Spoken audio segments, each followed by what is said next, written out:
soit-il. Je vous salue Marie, pleine de grâce, le Seigneur est avec vous. Vous êtes bénie entre toutes les femmes, et Jésus, le fruit de vos entrailles, est béni. Sainte Marie, Mère de Dieu, priez pour nous pauvres pécheurs, maintenant et à l'heure de notre mort, ainsi soit-il. Je vous salue Marie, pleine de grâce, le Seigneur est avec vous.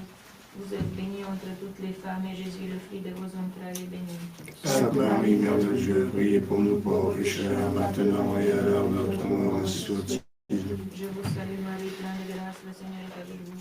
Vous êtes bénie entre toutes les femmes, et Jésus, le fruit de vos entrailles, est béni. Sainte Marie, Mère de Dieu, priez pour nous pauvres pécheurs, maintenant et à l'heure de notre mort, ainsi soit-il. Je vous salue Marie, pleine de grâce, le Seigneur est avec vous. Vous êtes bénie entre toutes les femmes, et Jésus, le fruit de vos entrailles, est béni. Sainte Marie, Mère de Dieu, priez pour nous pauvres pécheurs, maintenant et à l'heure de notre mort, ainsi soit-il. Je vous salue Marie, pleine de grâce, le Seigneur est avec vous. Vous êtes bénie entre toutes les femmes, et Jésus, le fruit de vos entrailles, est béni. Sainte Marie, Mère de Dieu, priez pour nous pauvres pécheurs, maintenant et à l'heure de notre mort, ainsi soit-il. Je vous salue Marie, pleine de grâce, le Seigneur est avec vous. Vous êtes bénie entre toutes les femmes, et Jésus, le fruit de vos entrailles, est béni. Sainte Marie, Mère de Dieu, priez pour nous pauvres pécheurs, maintenant et à l'heure de notre mort, ainsi soit-il. Je vous salue Marie, pleine de grâce, le Seigneur est avec vous. Vous êtes bénie entre toutes les femmes, et Jésus, le fruit de vos entrailles, est béni. Sainte Marie, Mère de Dieu, priez pour nous pauvres pécheurs, maintenant et à l'heure de notre mort, ainsi soit-il. Gloire soit au Père, au Fils et au Saint-Esprit. Comme il était au commencement, maintenant et toujours, à tous les siècles des siècles, ainsi soit-il. Ô mon Jésus, Pardonne-nous nos péchés, préservez-nous du feu de l'enfer, et conduisez au ciel tous les âmes, nous spécialement pour celles qui ont plus besoin de cette sainte miséricorde. ô Marie conçue sans péché, Priez pour nous qui avons cause de nous. Souvenez-vous, votre miséricordieuse Vierge Marie, qu'on n'ait jamais entendu dire au cas de ceux qui ont pu recours à votre protection. Implorez votre assistance et répondez à votre intercession, n'hésitez abandonnée de vous.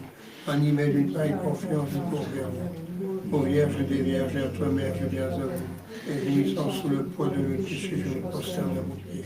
Ô Mère du Verbe incarné, ne rejetez pas mes prières, mais écoutez-les favorablement. Aidez-les exercer cette certitude.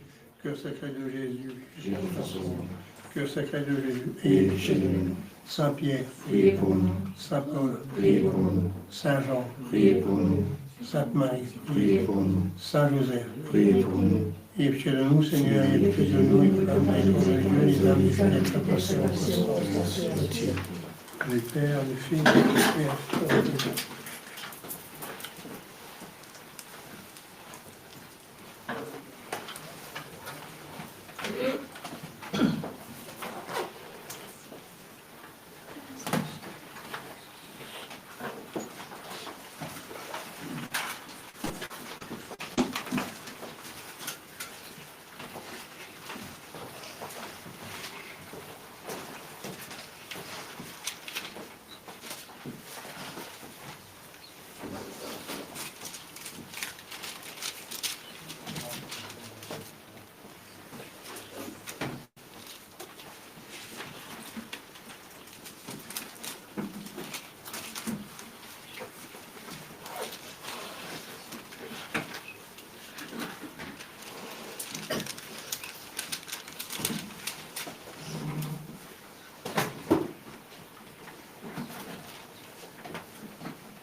La couleur verte, c'est le dimanche après l'Épiphanie.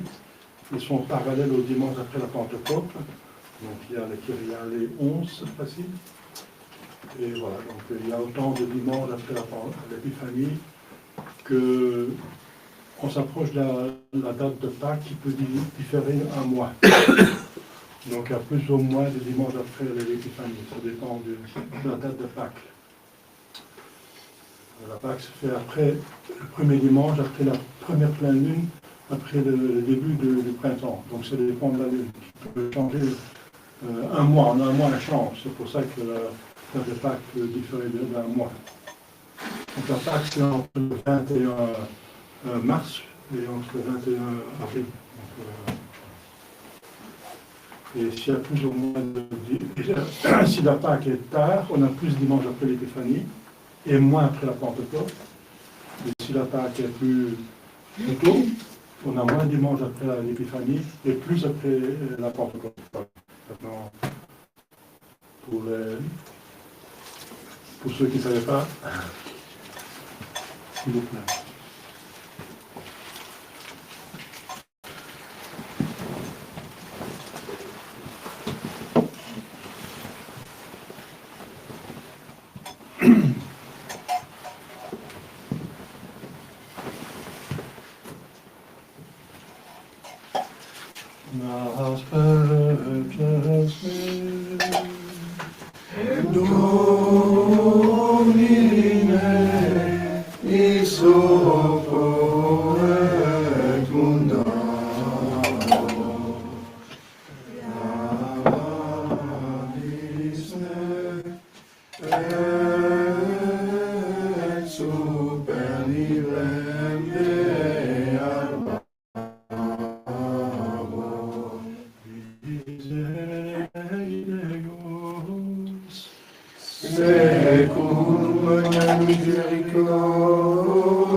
In principio, et nunc et semper, et in saecula saeculorum. Amen. Aspergeste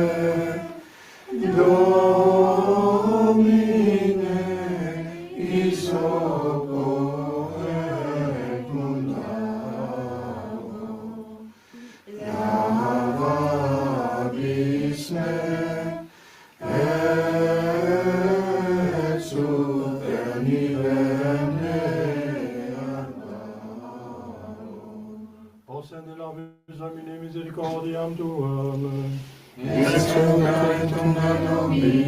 Domine exaudi orationem meam.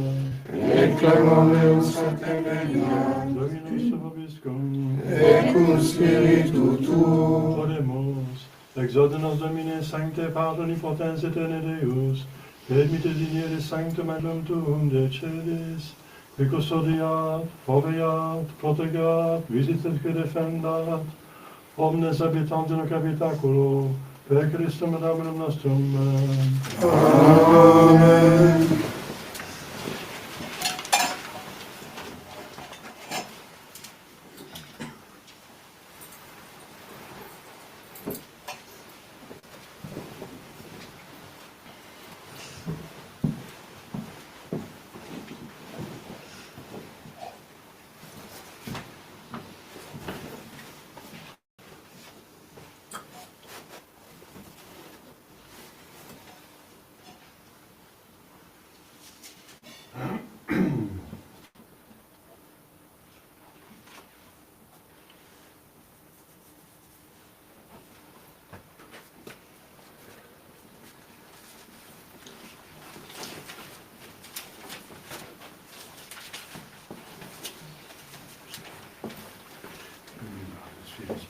eternamente, pecado de Deus.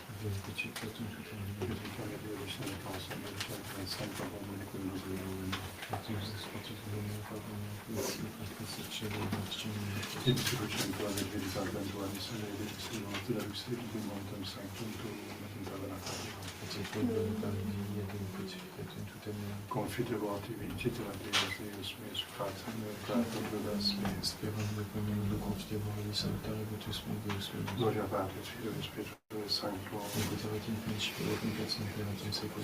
In tui vatare Patron nostrum in nomine Domini. Confite voti vincite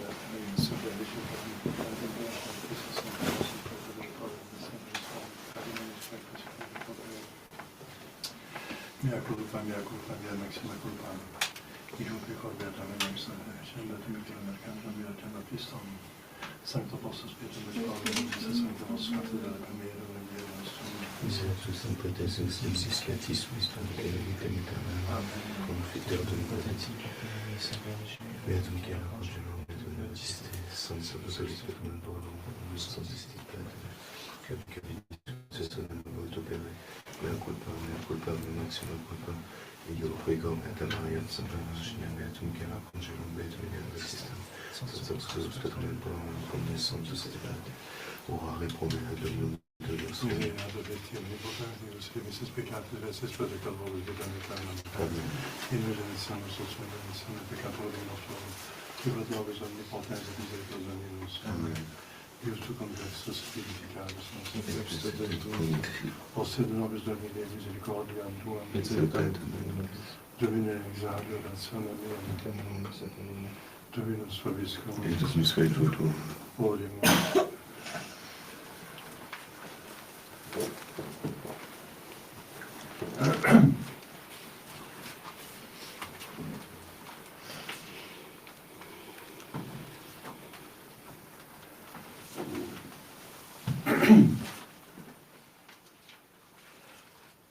Omnister adorate Dominus et salata tibi, Psalmum dicat nomine tua pessime, jubilate Dei omnistera, Psalmum dicit in nomine Deus, date gloriam laudius. Gloria Patri et Filio et Spiritui Sancto, sicut erat in principio et nunc et semper, et in saecula saeculorum. Amen.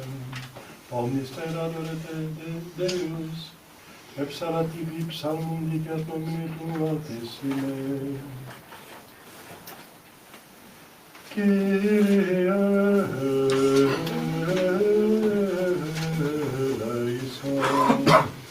Kyrie eleison. Kyrie eleison.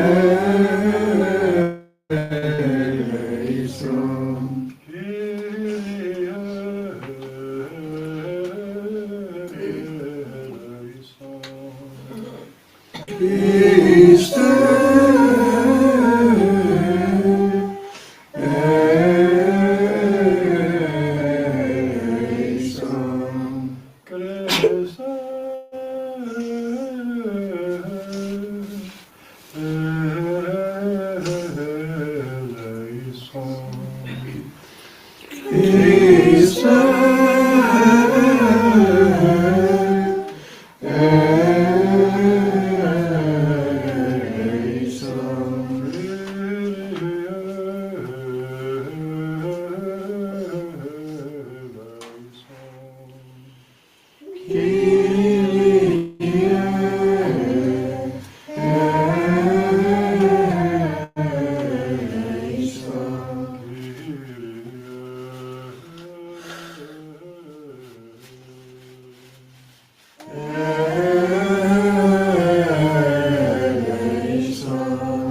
Gloria in excelsis Deo, Et in terra pax hominibus voluntatis, laudamus te, benedicimus te, adoramus te, glorificamus te. Gratias agimus te,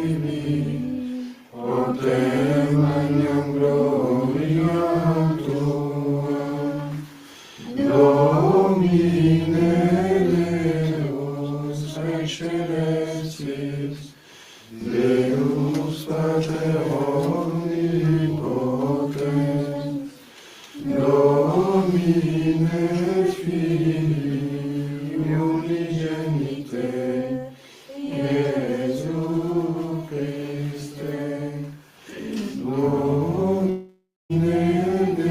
Deus, Agnus Dei, Filius Patris, Victoris peccata mundi, miserere nobis. Victoris peccata mundi, suscite peccationem nostram. Christe dextra Patris, miserere nobis.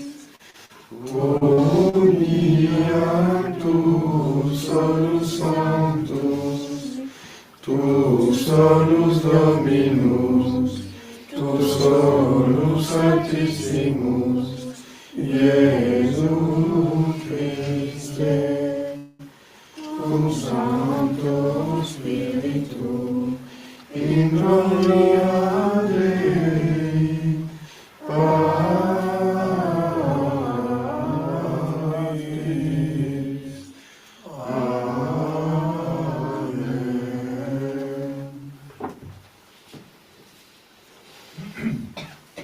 Dominus vobiscum, Et cum spiritu tuo, Oremus.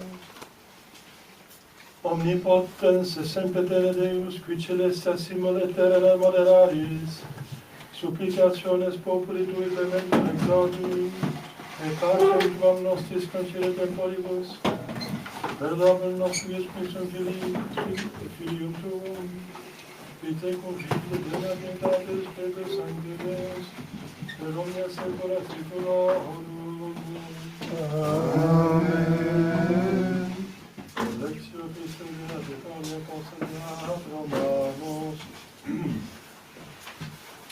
Fratres, habentes nationes secundum gratiam, data es vobis differentes, sive prophețiam secundum rationem Filii, sive ministerium ministrando, sive qui docet in doctrina, qui exertatur in ort exhortandum, qui tribuit in simplicitate, qui preest in solicitudine, qui misereturi in alitate, dilectio sine simulatione, odientes malum, adherentes bonum, caritate, fraternitatis, in vicem diligentes, ore in vicem prevenientes, solicitudine notili, spiritu ferventes, Domino servientes, spe gaudentes, in tribulatione patientes, orationi instantes, necessitatibus sanctorum communicantes, hospitalitatem sectanetes, belicite persequentibus vos, belicite tenorite maledicere, gaudere cum gaudentibus, frere cum flentibus, id ipsum in vicem sensientes, non alta sapientes, sed humilibus consentientes. Deo gratias. Misi Dominus verbum suum et salma vitaeos, et rebitus de interitum eorum. Confiteantur Domino misericordiae eius, et mirabilia eius filiis hominum. Alleluia, alleluia. Laudate Dominum omnes angeli eius, laudate omnes virtutes eius. Alleluia.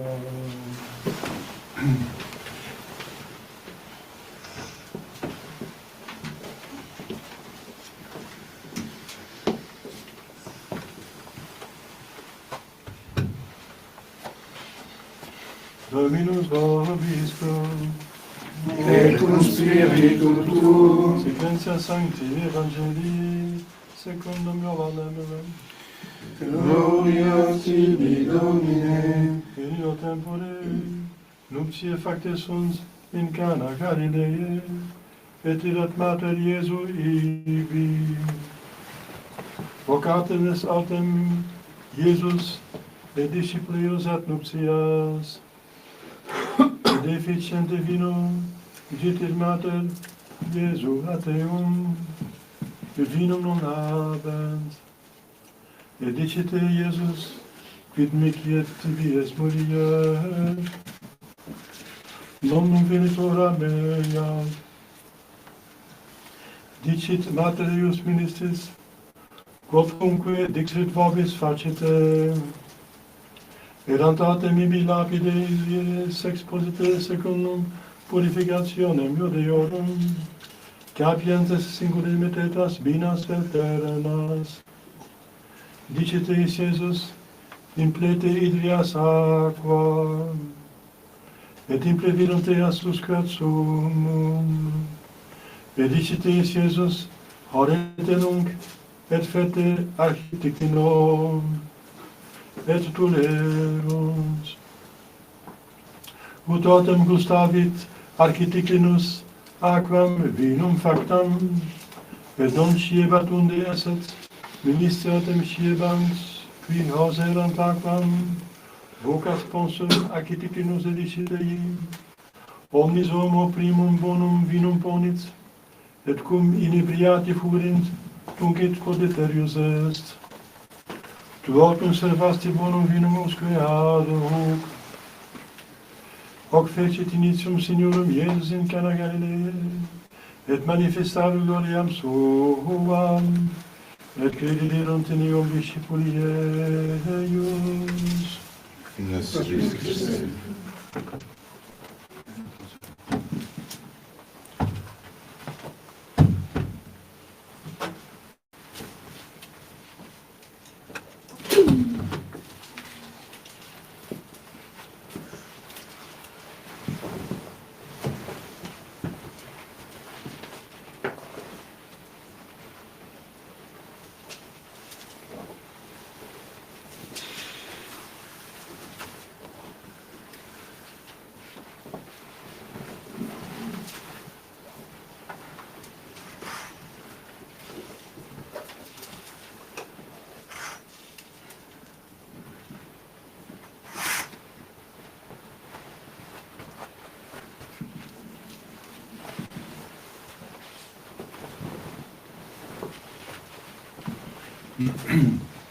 Je ferai d'abord les annonces de la semaine.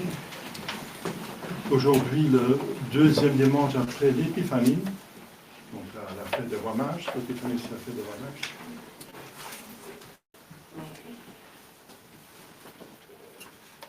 Demain, donc aujourd'hui commence le 18 au 25 janvier sur le demande de Saint Pie X, donc, qui était pape en 1909, et ça continue, donc ce qu'il a décrété continue, ce n'est pas fait par un autre pape, donc ça continue.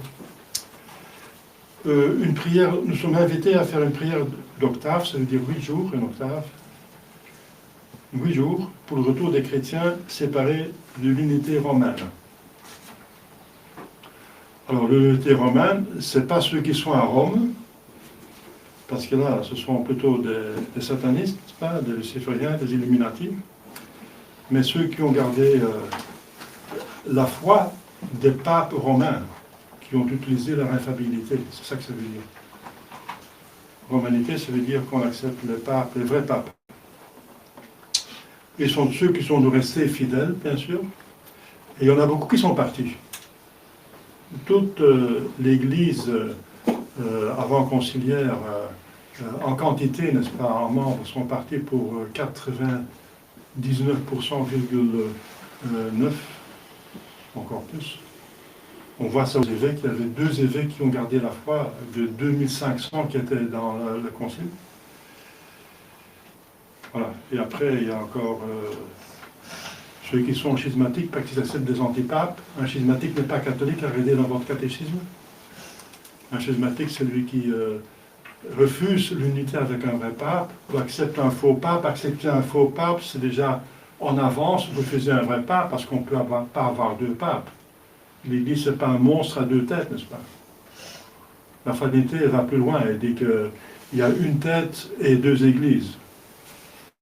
La traditionnelle et la cause conciliaire, c'est encore un monstre, n'est-ce pas? Un monstre, une tête avec deux corps, c'est encore pire.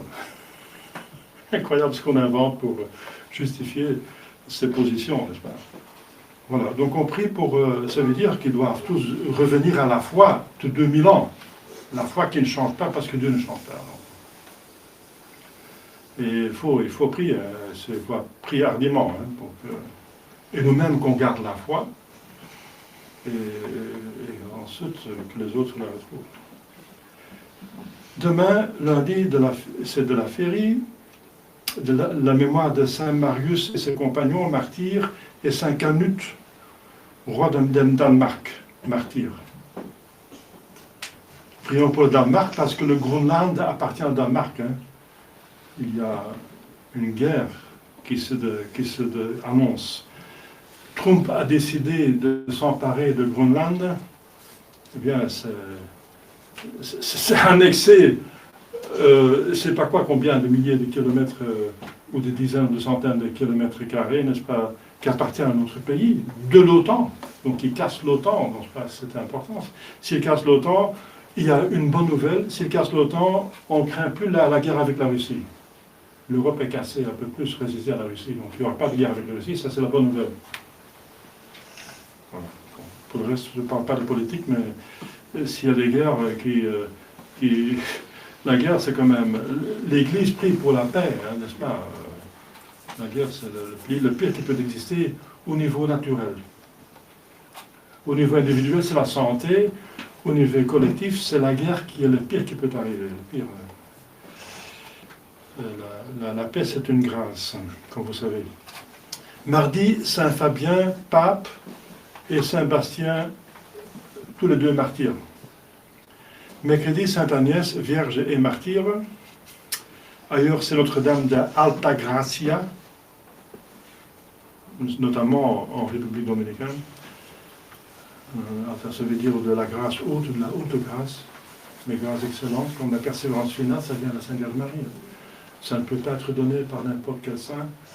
Pour la persévérance finale, il faut au moins Saint Joseph, qui est le patron de la bonne mort, la Sainte Vierge Marie, ou notre Seigneur Jésus-Christ lui-même. Pour le reste, c'est la grâce des grâces, hein, Alta Gratia. Jeudi, Saint Vincent et Saint Anastase, martyrs. Vendée Saint-Raymond de Peñafort, mémoire de Sainte Émérantienne, Vierge et martyr. En certains lieux, le mariage de la Très Sainte Vierge Marie, le 23 janvier.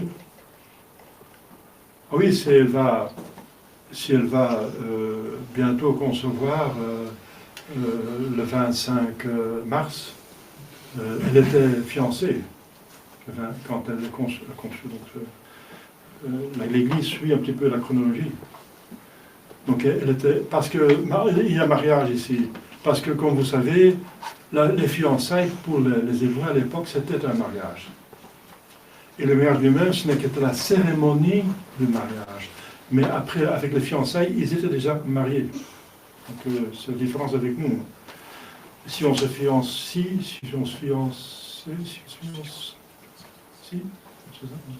alors on n'est pas marié chez nous, bien sûr, hein. Ce n'est qu'une promesse de mariage.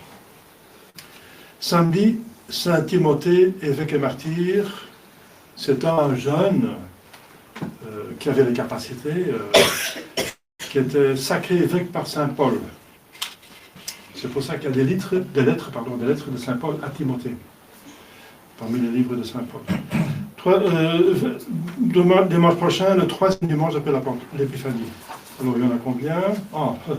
Il n'y en a que 3. Donc, le dimanche après, c'est déjà le cycle pascal qui commence avec le dimanche de la Septuagésime. Voilà. Il n'y a que 3 dimanches après l'Épiphanie cette année-ci. Donc, la Pâque est assez tôt. Assez tôt. si vous voyez quelques personnes qui manquent, c'est qu'il y a une cérémonie bientôt, maintenant ça commence dans une demi-heure peut-être, avant midi, de confirmation par Monseigneur Staver, Geert Staver, à Termonde, de l'IMBC. C'est le seul évêque en Europe, qui réside en Europe, et qui est non-nacum, qui est validement ordonné, sacré, et qui n'est pas hérétique ni schismatique. Donc, avec les problèmes qu'avec l'IMBC, en tout cas, on met de côté dans l'état de crise le plus possible. Donc on fait appel à cet évêque parce que c'est le seul disponible, n'est-ce pas, sinon il faut attendre la venue de Monseigneur Madrigal qui vient une fois par an, peut-être 2 fois par an en Europe. Et parfois il n'a pas le temps pour passer par ici, parce qu'on est assez petit. Et il y a d'autres paroisses qui sont en train de prêtres en Pologne et en Allemagne. Voilà. Je vous ai parlé de Monseigneur Roy, Pierre Roy, qui habite au Québec, qui est francophone, canadien francophone. Il vient de faire une interview avec Cox News, en anglais, sur son invitation à tous les évêques pour faire un concile, pour venir ensemble, pour délibérer des choses dont il faut délibérer. Eh bien, c'est tout à fait normal. J'ai toujours dit que j'ai été étonné que les évêques ne viennent pas ensemble. Parce qu'il dit très bien, individuellement, ce sont des évêques magnifiques, Sanborn et Este Silva, etc. Ce sont des évêques magnifiques, il dit, des personnages magnifiques, mais ils ont tous leur opinion, et parfois les opinions sont contraires, et ils ne peuvent pas avoir tous raison, donc ils peuvent se tromper, individuellement on peut se tromper dans les opinions. Mais si on est ensemble, on peut se consulter, et si il y a la majorité des évêques, ou s'ils sont tous, c'est encore l'idéal, ils sont même infaillibles. Parce que vous savez que pas seulement le pape est infaillible, ça c'est le plus connu, l'infaillibilité du pape, mais il n'y a pas de pape. Ça c'est l'infaillibilité extraordinaire ex cathedra. Et le conditionnel, c'était réglé par le Vatican I en 1870, donc 70. Mais il y a une autre infaillibilité, parce que s'il n'y a pas de pape, il est mort, il n'y a pas encore d'autres élus. Normalement, c'est par la mort qu'on perd les papes. Eh bien, l'Église est toujours infaillible. Parce que Jésus dit, les portes de l'enfer ne prévaudront pas contre elle, contre l'Église. Et il s'agit de la vérité. Eh bien, il y a une autre infaillibilité, c'est justement dont je viens de parler, c'est l'unanimité des évêques. Si tous les évêques qui sont l'Église enseignante, le magistère, c'est universel, ça veut dire tous unis, ordinaire, parce que ce n'est pas extraordinaire du pape, eh bien, le magistère universel ordinaire, il est infaillible. Ça vous trouvez dans tous les catéchismes, dans tous les livres. Mais à condition qu'ils soient unanimes. Donc ils sont tous d'accord et qu'ils sont en harmonie avec le passé. Ils puisent dans le passé. On ne peut pas inventer quelque chose. La révélation a été terminée avec la mort du dernier apôtre. Donc on ne peut pas inventer de nouvelles choses. Il faut juste expliquer à de nouvelles générations, prêcher et expliquer ce que Dieu a révélé une fois pour toutes, jusqu'à la fin du monde. Voilà, donc, et c'est ce que l'évêque a compris, heureusement, n'est-ce pas, et il invite tous ses confrères pour venir ensemble, et en vue de l'élection éventuelle d'un pape. Bon, écoutez vous-même l'interview, mais en résumé, c'est quand même important, ça nous touche tous, n'est-ce pas, et c'est très bien que c'est dangereux, mais il se trouve poussé, il va voter, ils vont discuter là-dessus. Il invite les confrères pour discuter dessus. Il y a déjà des réactions de Monseigneur Pivaruna, etc. Il y a des évêques qui ont réagi. Monseigneur Ramon a réagi. Ils ont dit attention, c'est dangereux, parce que si on n'a pas la majorité, c'est un schisme. On va lire, c'est un antipape, de plus. Mais si on a tous la majorité, on est tous unis, et tout le monde doit accepter. Et il avait cité une target même de l'IMBC, de Termonde, il m'a dit, oui, s'ils sont tous unanimes, on ne peut pas dire qu'ils ont tort, c'est pas possible, alors il n'est pas. Donc, parce que Monseigneur Roy, son argument, c'est qu'on est 60, presque 70, 70 ans après, donc on n'a pas de pape. Ça dépend de la discussion sur Jean 23. Est-ce qu'il n'y a pas de pape à partir de 58 ou à partir de 64 ? Donc en tout cas, c'est à peu près ça. C'est encore une opinion, n'est-ce pas, qui va être discutée par un concile, dit Monseigneur Roy, et c'est le concile unanime, ou bien le pape qui va trancher. Donc, il ne faut pas s'inquiéter sur ça. Ça va être tranché un jour. En tout cas, c'est presque 70 ans, 70 ans qu'on n'a pas de pape. Alors il dit dans son sermon, moi je suis déjà 15 ans prêtre, il dit. Dans 15 ans, ça va vite, je suis 30 ans prêtre, et bien j'imagine des séminaristes qui sont maintenant là. Dans 30 ans, ce sera 100 ans. Il pourra dire, voilà, on va maintenant le centenaire qu'on n'a pas de pape. Est-ce que c'est normal que l'Église ait 100 ans sans pape? Et puisqu'il est indéfectible, l'Église, il ne peut pas avoir de défaut. C'est un dogme. Et ce sera un défaut que si l'Église ne peut pas se choisir une tête. Donc elle a le moyen pour choisir une tête. Ça appartient à l'indéfectibilité de l'Église. Et c'est vrai qu'il y a des grands théologiens et des docteurs de l'Église qui ont dit, comme Saint Robert Bernin et Cajetan, et d'autres, Van Noort, etc., qu'on peut effectivement choisir un pape avec les évêques. Normalement, c'est les cardinaux qui doivent le faire. Mais il n'y a pas de cardinaux parce que tous ceux qui se prononcent sont des hérétiques. Et par l'hérésie publique, on perd ipso facto son office et sa juridiction. Donc ils ne sont pas cardinaux. Ils ne sont pas papes par hérésie publique. Ça aussi, c'est établi par l'Église déjà pendant des siècles. C'est une doctrine qui remonte à Gratien, avec les décrets de Gratien. Et c'est accepté par tous les canonistes, les docteurs en droit canon du Moyen-Âge. Donc c'est l'Église qui enseigne ça. S'ils sont unis, s'ils disent tous la même chose, c'est l'Église qui l'enseigne. Donc c'est infaillible. Voilà, donc c'était clair. Voilà, donc tout dépend maintenant de la réponse. S'il obtient la majorité, il peut procéder, même à l'élection d'un pape. S'il n'a pas la majorité, en tout cas, c'est bien qu'il y a des évêques qui viennent ensemble. Enfin, ils ont le devoir de venir ensemble. C'est dans le droit canon. Les évêques doivent se réunir dans un pays, l'archevêque doit réunir les évêques tous les 20 ans, et un évêque doit réunir tous les prêtres de son diocèse tous les 10 ans. Mais maintenant, il y a urgence, il y a des choses à régler. Il faut commencer à faire des proclamations unanimes, que tous les évêques soient unanimes. Si seulement, par exemple, le concile des évêques va choisir un archevêque, comme Mons Lefebvre, il a fait l'unité, n'est-ce pas? Eh bien, si je dis un archevêque et tous ceux se mettent à un archevêque, il n'est pas pape, mais il est archevêque, il y a déjà l'unité dans le monde de l'Atlantisme. Parce que c'est une des reproches que font les Slafratisépédistes, ils sont tous divisés, c'est de l'Atlantisme. Où est l'unité de l'Église? Eh bien, l'unité de l'Église, c'est qu'on a tous la même foi, tous les mêmes sacrements, la même morale, et qu'on a tous, nous sommes tous unanimes à dire que si un pape est hérétique publiquement, il perd sa papauté. C'est déjà l'unité qu'on a. Et il y a des grandes confraternités comme celle de Mons Epipharounas, qui a des dizaines et dizaines de prêtres, et des sœurs et des frères et des fidèles. Donc, mais c'est bien qu'ils se mettent ensemble. Il faut faire l'unité le plus possible. Voilà.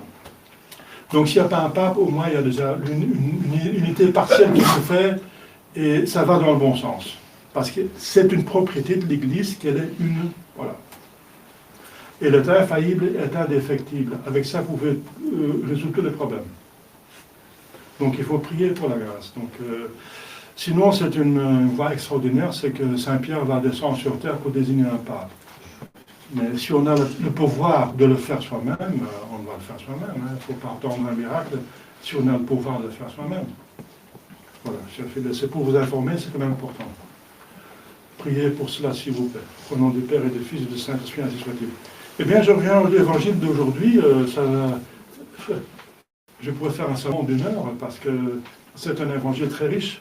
Premièrement, on voit que notre Jésus-Christ fait son premier miracle, le premier miracle, et ce n'est pas n'importe quel miracle, c'est un miracle extraordinaire, où notre Seigneur Jésus-Christ montre directement qu'il n'est pas comme les autres prophètes qui ont fait des miracles. Parce que, par exemple, Saint Élie, il a touché le garçon qu'il a ressuscité. Il a touché. Mais Jésus-Christ ne touche pas. Il fait ici un miracle extraordinaire. Il a aussi ressuscité des morts sans toucher Lazare, par exemple, par une simple parole. Je te dis, sors. Je. Les autres prophètes prient Dieu pour qu'il ressuscite, qu'il fasse ce miracle. Je parle maintenant de résurrection, parce que c'est le miracle le plus grand. Eh bien, il a été fait par des prophètes de l'Ancien Testament, mais pas comme celle de notre Jésus-Christ qui dit « Je te dis, sors ». Ici, il fait une chose extraordinaire. Ce que la nature, enfin Dieu fait en tant que créateur et providence pendant un an, c'est de changer l'eau en vin, ça veut dire la pluie, par les vignes, et le travail des vignerons, n'est-ce pas, des vignerons en vin, n'est-ce pas. Il fait ça en un instant, et sans toucher la chose. Il ne touche même pas, n'est-ce pas. C'est juste par un acte de volonté. Il dit remplissez ces urnes, et ces 6 urnes. À l'époque, les urnes, c'était au moins entre 40 et 60 litres, vous vous rendez compte. 40 multiplié par 6, c'est 240 litres. Donc il y avait beaucoup de monde, ils avaient déjà bu, mais Dieu est indulgent qui on ne boire du vin, n'est-ce pas. Il n'est pas contre l'alcool avec tempérance. En tout cas, le prêtre, par exemple, est obligé de boire du vin. Donc, si on ne peut pas boire du vin, on ne peut pas devenir prêtre. Donc, parce que bien, si le vin change, n'est-ce pas, dans le sang de Jésus-Christ, quand même, il garde les propriétés du vin. Donc, l'alcool, etc., ça reste quand même, l'effet physique reste. C'est la métaphysique qui change, l'être, la substance, la transsubstantiation, mais les propriétés physiques restent. C'est ça les miracles, n'est-ce pas? Donc Jésus fait son premier miracle extraordinaire. Par un simple acte de volonté, il change l'eau en vin, et c'était le meilleur vin. Et c'est pour ça que le maître de cérémonie ne comprend pas. Il dit normalement, on sert le bon vin au début, et quand les gens ont bu quelque chose, ils sont déjà un petit peu joyeux, n'est-ce pas? On sert le vin moins bon parce que leur goût est un petit peu diminué. Mais quand Dieu fait quelque chose, il fait toujours parfaitement, n'est-ce pas? C'est le meilleur vin. Donc un miracle. Donc il prouve qu'il est Dieu. Deuxième vérité qui est dans cet évangile, très important, n'est-ce pas? Que c'est l'intercession de la Sainte Vierge Marie. On voit ici que la Sainte Vierge Marie a un pouvoir extraordinaire. Parce que vous pouvez dire, oui, Jésus a humilié sa mère. Ben, il faut répondre 2 choses. Premièrement, c'est sa mère qui l'a demandé d'être humiliée aux évangélistes. Il a demandé à 4 évangélistes, ne parlez pas trop de moi. Parce que Jésus doit être en avant. Jésus, il ne doit pas courir après moi parce que c'est une belle femme, une femme sainte, une femme qui rayonnait de la grâce. Et elle a survécu dans ce Seigneur Jésus-Christ. Elle est restée sur terre encore des dizaines d'années après l'ascension. Elle est restée parmi les apôtres. Et c'est une femme extraordinaire qui était la médiatrice de toute grâce. Donc, Dionie, l'Aréopagite, qui a été converti par saint Paul dans l'Aréopage, donc la grande place d'Athènes, il dit quand on voyait la Sainte Vierge Marie, on pensait voir une déesse, une beauté naturelle et surnaturelle extraordinaire. Et c'est comme ça, on le sait tous.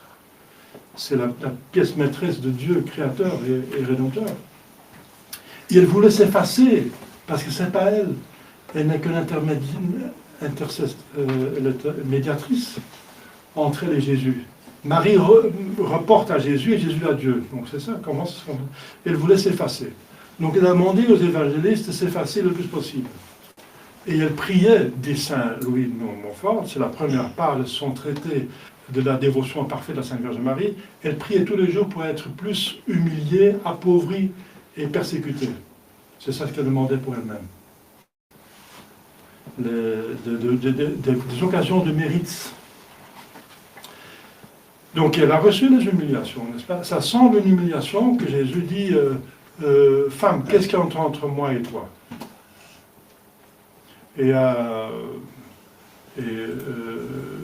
On vient de voir au temple, il dit à sa mère, ne savais-tu pas que je devais être aux affaires de mon père?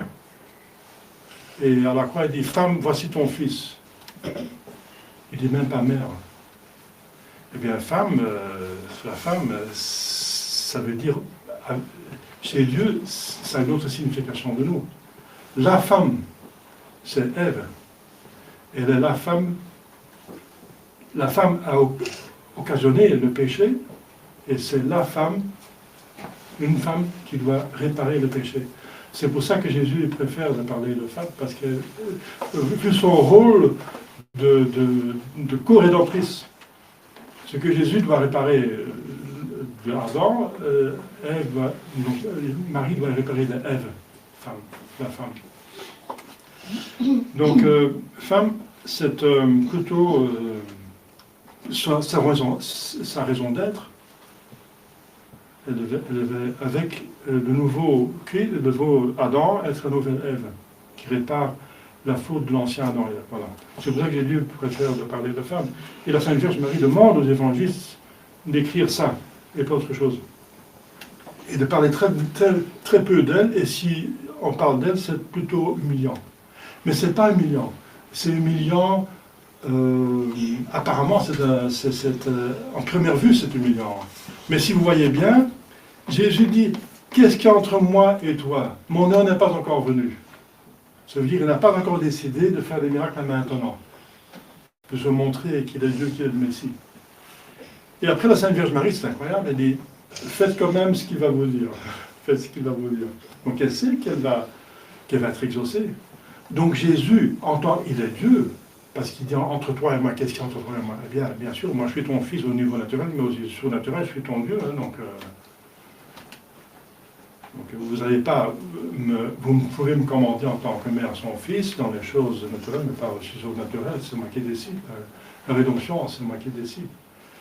Eh bien, Jésus va l'écouter. C'est ça la puissance de cette Vierge Marie. Jésus n'avait pas l'intention de faire des miracles. Et il dit, qu'est-ce qu'il y a entre toi et moi? Eh bien, entre toi et moi, c'est qu'elle est médiatrice. Elle va obtenir des grâces que sans elle, Jésus ne voulait pas donner. Là, vous voyez très bien la puissance de la Sainte Vierge Marie. C'est pour ça qu'il faut être marial. Sur les mariales, on a double portion. On a la portion de Jésus-Christ et de ce que Marie obtient de Jésus-Christ. C'est double portion. C'est pour ça que la voie mariale est plus facile et plus parfaite. Donc, Jésus va faire les miracles. Quoi qu'il dit, qu'est-ce qu'il y a entre toi et moi, ce n'est pas mon heure. Il va le faire. C'est la puissance de la Sainte Vierge Marie qui va implorer, changer la volonté de Dieu. Mais c'est la volonté de Dieu qui soit changée par Marie, parce qu'il veut qu'elle soit... Ça, c'est le bon Dieu qui a la dernière parole, bien sûr. Mais il veut se laisser changer. Il veut qu'elle y ait la femme qui va causer la rédemption, comme Ève a causé le péché originel chez Adam. C'est Marie qui va causer la rédemption, c'est le Rédempteur. Donc là, vous voyez la puissance, c'est un évangile qui montre la puissance de l'intercession de la Sainte Vierge Marie, et en plus sa bonté extraordinaire. Elle s'occupe même du fait que les gens qui font la fête n'ont pas assez de vin. Si on s'occupe de ça, d'autant plus de tous les autres besoins qu'on a qui sont plus importants que ça. Ce n'est pas un besoin important, c'est gênant, n'est-ce pas? C'est humiliant si on n'a pas assez de... C'est embêtant, ça casse un petit peu l'atmosphère, l'ambiance.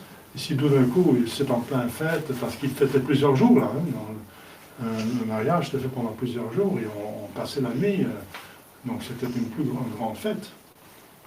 Eh bien, ils avaient peu de vin, donc il y avait beaucoup de gens. Et c'est très embarrassant, mais c'est pas grave, c'est pas une maladie, c'est pas un accident. Mais vous voyez comme la Sainte Vierge est délicate. Si elle prend soin de ça, ça veut dire qu'elle a vu tous nos autres besoins. Ensuite, la manière dont elle parle, donc cet évangile est très riche. La manière dont elle prie. Elle ne va pas demander à Jésus, Jésus mon fils, je sais que tu es Dieu, tu es tout-puissant, en tant que Dieu, tu peux pas, vous ne pouvez pas changer ce tout en vain. Non, elle ne va pas demander ça. Elle va juste expliquer le besoin. Elle va dire, Jésus, ils n'ont plus de vin. C'est tout.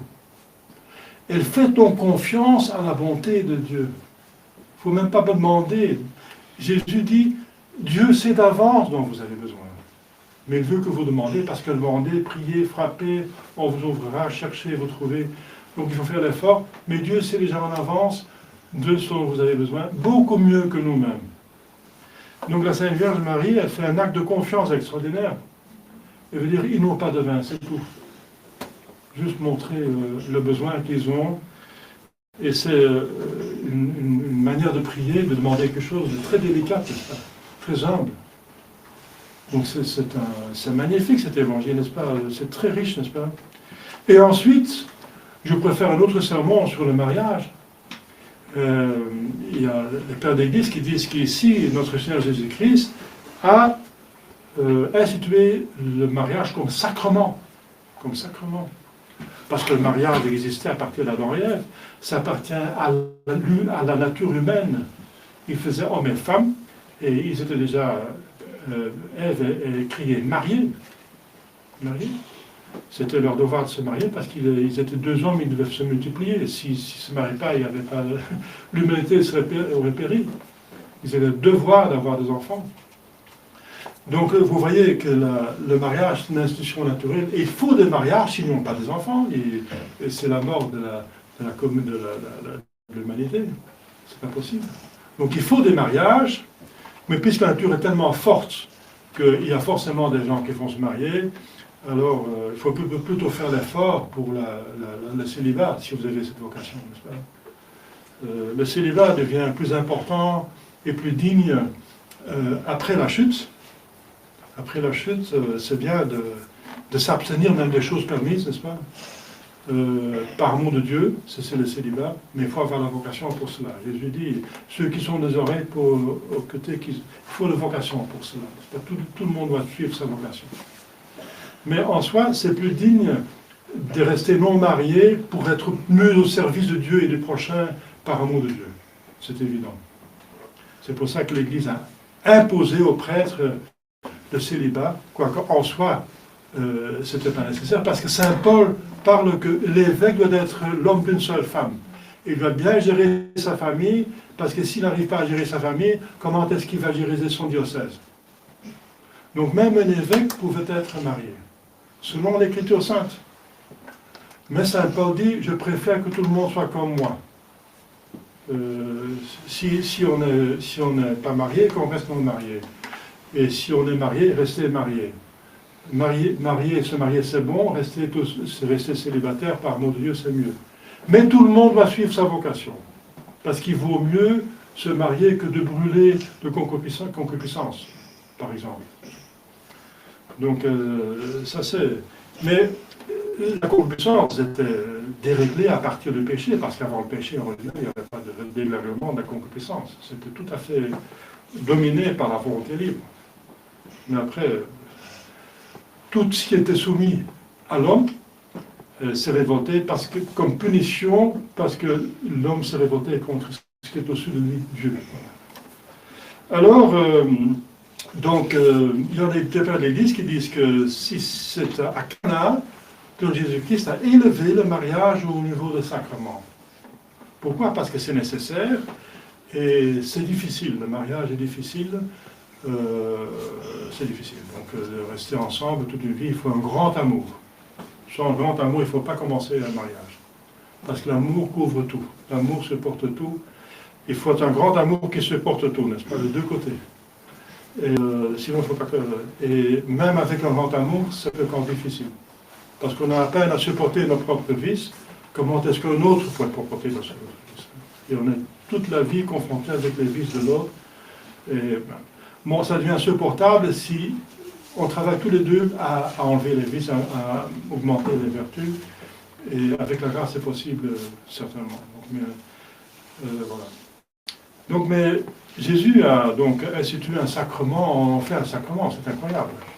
C'est incroyable. Parce qu'un sacrement, c'est un moyen sacré pour aller au ciel. C'est un moyen dont Jésus, par lequel Jésus distribue les mérites de la croix, la rédemption. Donc le baptême, la confession, la Sainte Communion, le très saint sacrement, n'est-ce pas? Eh bien le mariage, c'est un sacrement. Il donne des grâces pour aller ensemble au ciel. Et pour avoir des enfants qu'on aide d'aller au ciel. Le mariage, c'est un sacrement, ça veut dire que c'est fait pour le ciel. Donc, voilà. Donc, vous savez que c'est pour ça qu'on a besoin de la grâce de mariage, parce que il y a la concupiscence de la chair qui peut, si on n'a pas géré, peut amener à l'enfer, au contraire. C'est ça le drame, n'est-ce pas? C'est pour ça que notre Jésus-Christ a donné la grâce suffisante pour s'en sortir, n'est-ce pas? Et pour même sanctifier, pour rendre le mariage, pas sanctifier le mariage pour rendre le mariage supportable, mais d'en faire un moyen pour aller au ciel. Ça, c'est la grandeur du mariage. Et voilà. Alors, donc il y a deux mariages, comme vous savez, le mariage naturel, celui d'Adam et Ève, et le mariage sacrement. Eh bien, on devient marié dès qu'on se marie, donc comme sacrement, dès qu'on se marie comme baptisé devant l'Église. Voilà, c'est le baptême qui fait le mariage. Et vous savez que les ministres du mariage, c'est les époux, enfin les fiancés. Ce n'est pas le prêtre. Le prêtre, il est là pour être témoin, pour voir s'il n'y a pas d'empêchement, diriment, parce que si on ne veut pas d'enfants, le mariage est nul. Si on veut seulement un certain nombre d'enfants, le mariage est nul. S'il y a une consanguinité, n'est-ce pas, le mariage est nul. Donc le prêtre doit vérifier tout ça pour voir si le mariage... Si on est déjà marié avec une autre, le mariage est nul. Si on a fait un vœu de virginité, de chasteté, de célibat, le mariage est nul, aussi longtemps que ce vœu existe. Donc le prêtre doit donc vérifier tout ça. C'est pour ça que le prêtre est obligatoire pour le mariage. Mais on peut se marier sans prêtre. Si vous êtes sur une île avec Robinson Crusoe, n'est-ce pas? Il n'y a personne pendant des années, et vous êtes homme et femme, vous pouvez vous marier, si vous n'êtes pas marié, vous pouvez vous marier ensemble, n'est-ce pas? Vous avez le droit de vous marier, même comme chrétien, comme baptisé, vous pouvez vous marier et ce sera un sacrement. Parce que Dieu veut que la nature puisse faire ce qu'elle demande, se marier, et deuxièmement, que ça se fasse facilement, donc sans prêtre. On peut le faire sans prêtre. Mais s'il y a possibilité d'un prêtre, il faut le prêtre. C'est le Concile de Trente qui a imposé ça, parce qu'il y avait trop de mariages sauvages, n'est-ce pas, les gens sont tellement pris par la concupiscence de la chair, etc., et d'autres choses. Donc, quand on est amoureux, on perd la tête. Hein.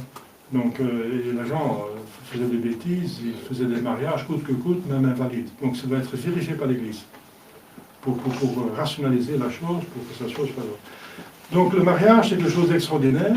C'est la collaboration avec le Créateur, parce qu'on l'aide à créer des hommes, qui est sa pièce maîtresse. On est collaborateur du Créateur. C'est lui qui crée l'âme, mais c'est vous qui collaborez à créer engendrer le corps.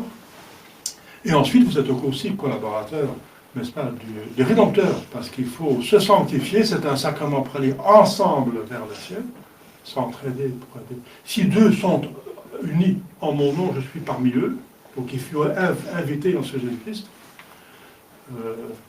Et voilà, et si on prie ensemble, on reste ensemble, on demeure ensemble. C'est aussi un adage qui est très important. Et ensuite, donc, aller ensemble au ciel, et surtout procréer des enfants pour le ciel. Donc pas seulement les procréer de l'éducation et la nourriture et tout ce qu'ils ont besoin pour réussir dans le monde, mais aussi pour réussir dans le ciel. Donc leur donner tout le bagage pour aller au ciel. Voilà, chers fidèles, c'est un évangile très riche.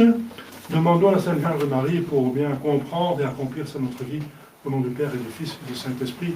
Ainsi soit-il.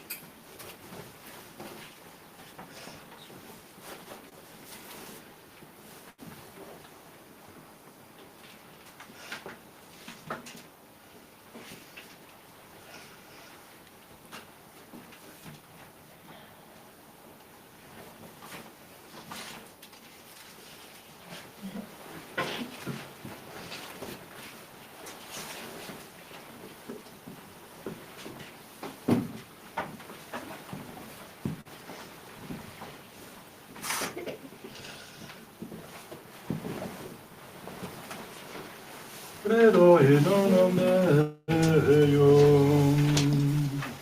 Patrem omnipotentem, factor in celi et terre, visibilium omnium, et invisibilium, et in unum Dominum Iesum Christum, Filium Dei unigenitum, et ex Patre natum, ante omnia saecula, Deum de Deo, lumen de lumine, Deum verum de Deo vero, genitum non factum, consubstantialem Patri, perque omnia facta sunt, qui poter nos homines, et poter nostrum salutem,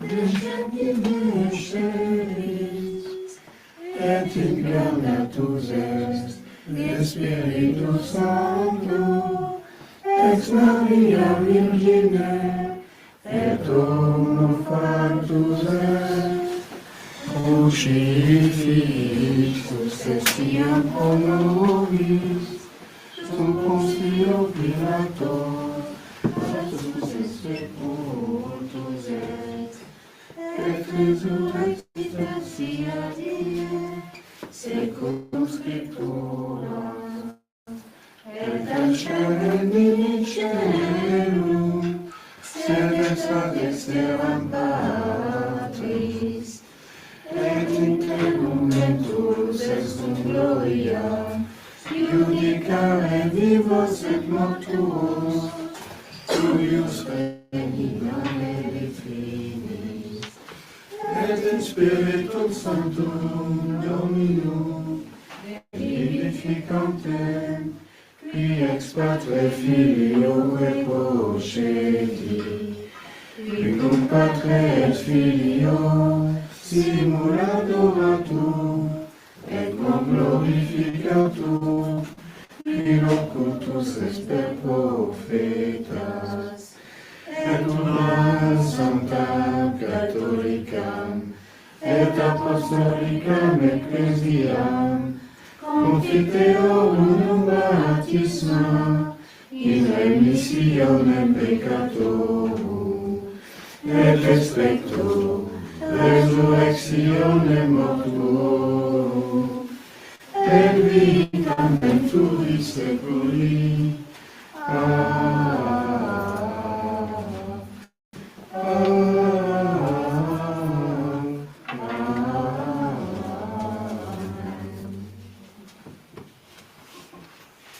Dominus vobiscum, Et cum spiritu tuum, oremus, jubilate Dionis Satanam, samum dicit nomineus, venite et audite, venerabo vobis, omnes qui timetis Deum, quanta fece Dominus anime mea, alleluia.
Per omnia saecula saeculorum. Amen. Dominus vobiscum. Et cum spiritu tuo. Sum coda. Abemus ad Dominum. Gratias agamus Domino Deo nostro. Dignum et justum est. Regnum et justum est, et salutare. Nos tibi semper dumique gratias agere. Domine Sancte Pater Omnipotens Aeterne Deus, qui communigendo Filio tu Spiritus Sancto, unus es Deus, unus es Dominus, non in unius singularitate personae, sed in unius trinitate substantiae. Quod enim de tua gloria revelantia te credimus, Hoc de Filio Sancto, hoc de Spiritus Sancto, sine differenscia discretioni sentimus. Ut in confessione fede sanctane crediitatis, et in persones proprietas, et in essentia unitas, et in majestate adoreture qualitas. Cum laudant angeli atque arcangeli, cherubim quoque seraphim, qui non ci fancavare codidie, una voce dicentas. Sanctus, Sanctus, Sanctus Dominus, Deus Sabaoth, regnis sunt caeli et terra, gloria tua, Hosanna in excelsis, benedictus veni, in nomine Domini.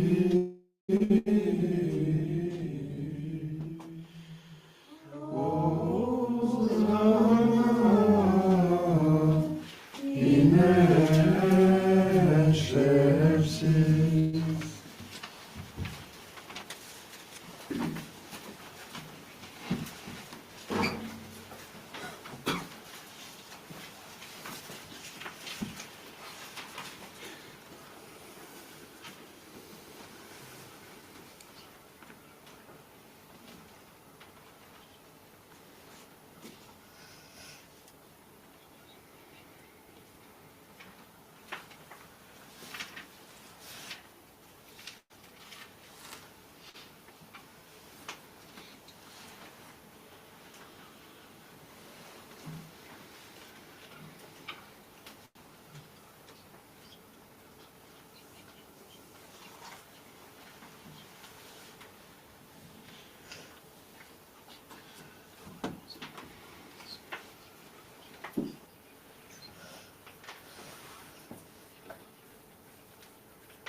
omnia saecula saeculorum.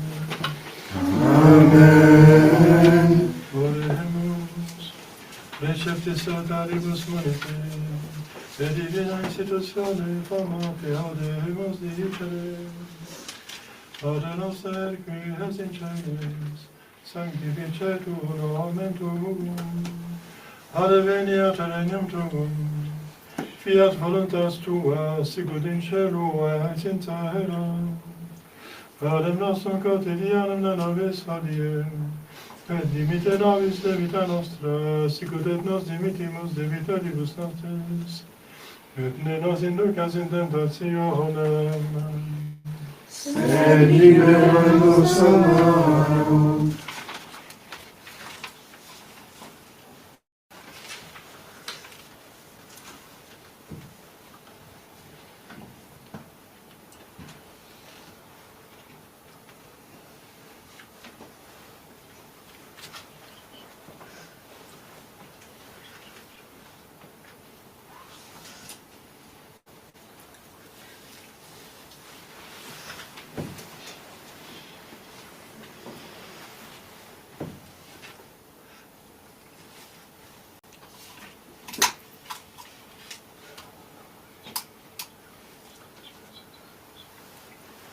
per omnia saecula saeculorum. Amen. Taxa hominis et semper vobiscum, Et cum spiritu tuo.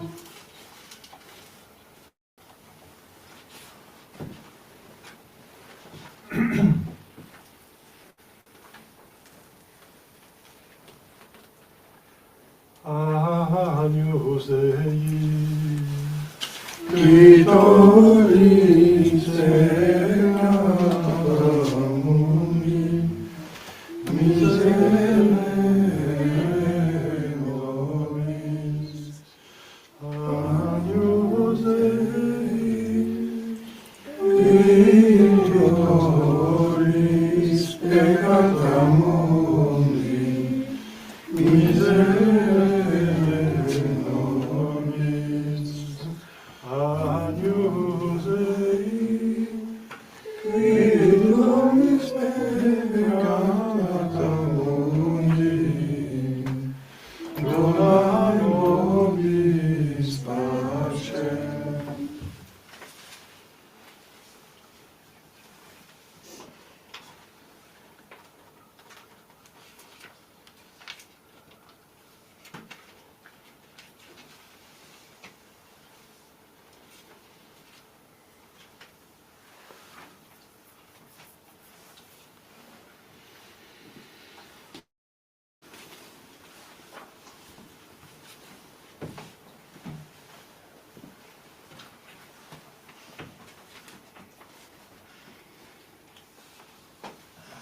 Dominus. Dominus. Dominus.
Confiteur de l'Omnipotentie, Beatus Lavagi, Beatus Miracle, Beatus Baptistus, Sanctus Spiritus, Donne-nous sanctifier par toi, que le cœur de nous tous tes honneurs, mea culpa, maxima culpa, ido peccavi et Maria, Santa Virgine, beatum te conjurum, et tuum testina, sanctus Deus Domino, et sanctus Filate, ora pro meatus nostrum.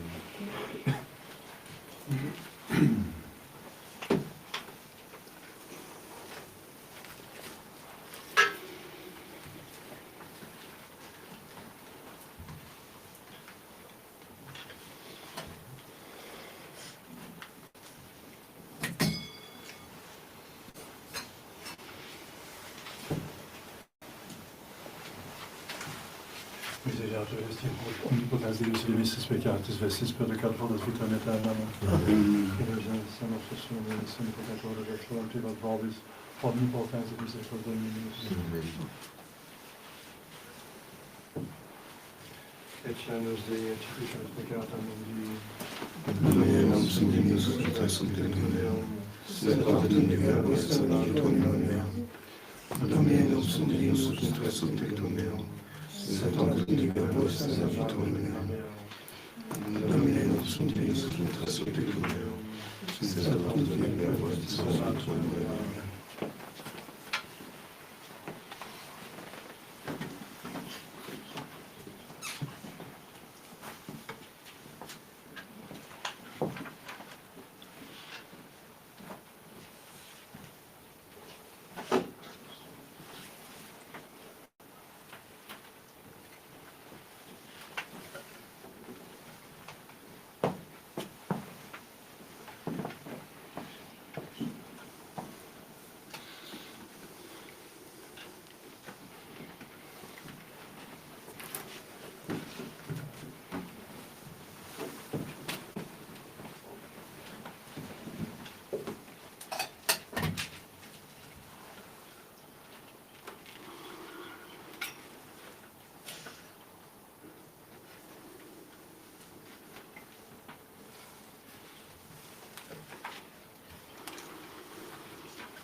Ecce Dominus in plete, idea sanguet fete agritigno, congutasset agritignos, aquam vinum factum licet sponsor, servaste bonum vinum uscaduc, hoc sinum fecit Iesus primum poram discipulis suis.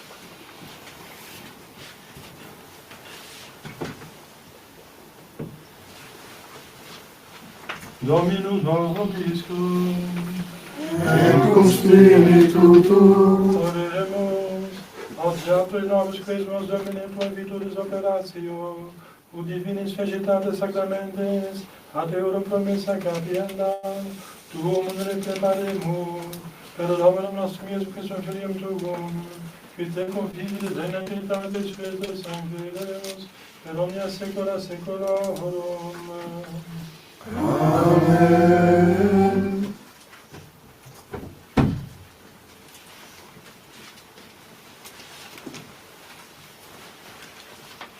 Dominus vobiscum, Et cum spiritu tuo,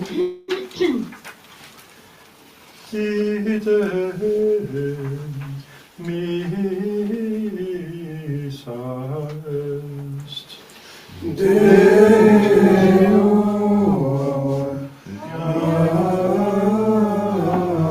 gratias.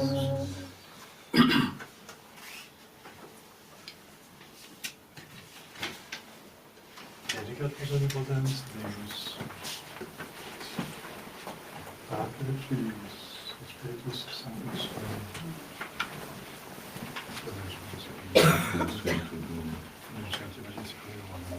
Gloria civilim.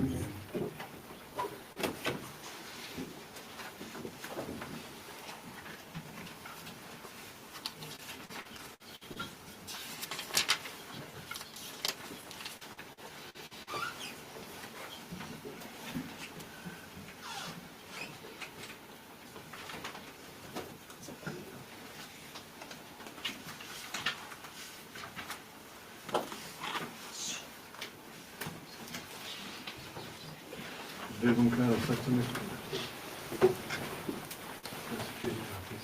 Deo gratias. Domine salvo facre gendos Philippum, Et exaudimus in die, quae vocaverimus te, Domine exaudio ratione meam, Et clamor meus ante veniat, Dominus vobiscum, et cum spiritu tuo, oremus, Deus qui omnis potest dignitas famulatur, la famulatur rege nostro Filippo, prospero spiritatis effectum, in qua semper te mea alti qui plus facere contendat, per Christum Dominum nostrum. Amen. Divino Sanctus vobiscum. Amen. Soyez Nous sommes à vous, régnez en souveraine chez nous, chez nous. Soyez la Madone, compris à genoux, qui sourit et pardonne chez nous, chez nous. Salut, brillante étoile qui nous montrait les cieux.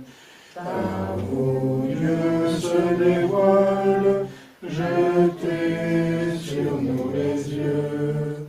Chez nous, soyez reine, nous sommes à vous, régnez en souveraine. Chez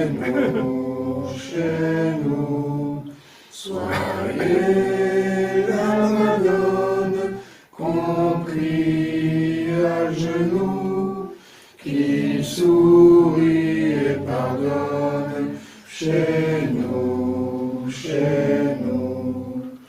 vous êtes notre mère, portez à votre Fils la fervente prière de vos enfants chéris.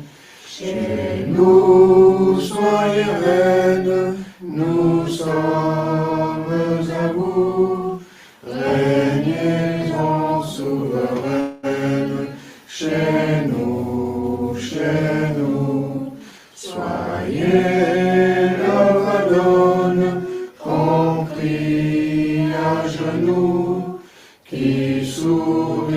et pardonne chez nous, chez nous. Pour que notre vie soit digne des élus et notre âme ravie au ciel verra Jésus. Chez nous, soyez reine, nous sommes à vous, régnez en souveraine, chez nous, soyez la Madone, qu'on prie à genoux, qui sourit et pardonne.